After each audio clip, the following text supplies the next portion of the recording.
આજે બપોરે આશરે 1:15 વાગ્યે યક્ષ મંદિર પાસે આવેલા ગ્રાઉન્ડમાં પાર્કિંગમાં રાખેલી એક કારમાં અચાનક કોઈ કારણોસર આગ લાગવાની ઘટના બની હતી। ઘટનાની જાણ થતાં જ ફાયર સ્ટેશન કંટ્રોલ રૂમમાં કોલ પ્રાપ્ત થતાં તાત્કાલિક ફાયર બ્રિગેડની ટીમ ઘટના સ્થળે દોડી ગઈ હતી। ફાયર સ્ટાફે ઝડપભેર કાર્યવાહી કરીને અગ્નિશામક કામગીરી હાથ ધરી અને થોડાક સમયમાં આગને સંપૂર્ણ કાબૂમાં લીધી હતી।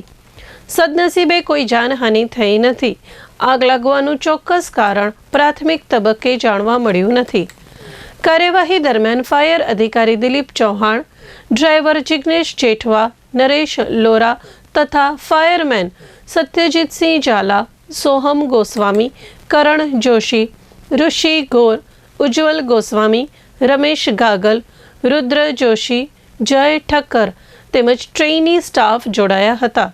ફાયર બ્રિગેડની ઝડપી હાજરી અને સમયસરની કામગીરીને કારણે મોટું નુકસાન થતું ટળ્યું છે।